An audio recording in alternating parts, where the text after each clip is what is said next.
Büyük dağ qalanın ең biik taşında елге қаршы тұрған ханға бітті халқым баға.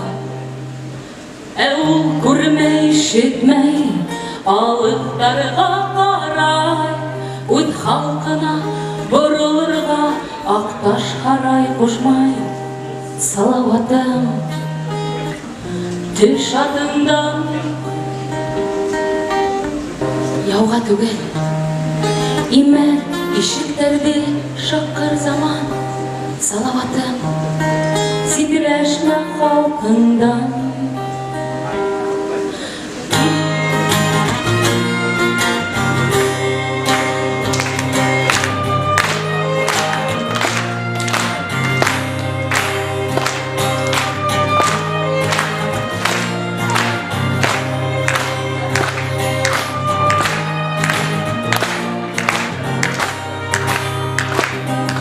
Bakkan beni gevdin, kurrelini kudin.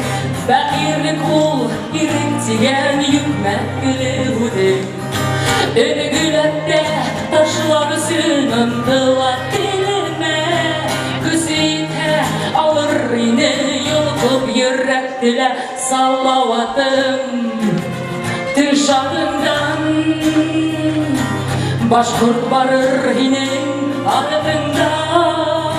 Yauğa tugel imen işitlerini asır zaman. Salavatım hırray Başkurtistan.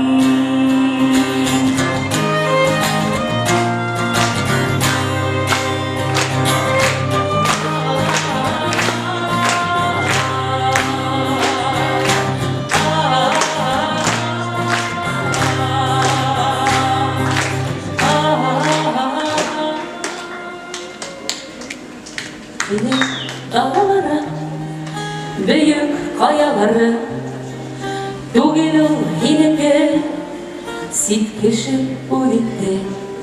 Мәскәү һатып алган, мөһер һугылган һинең ерләреңә.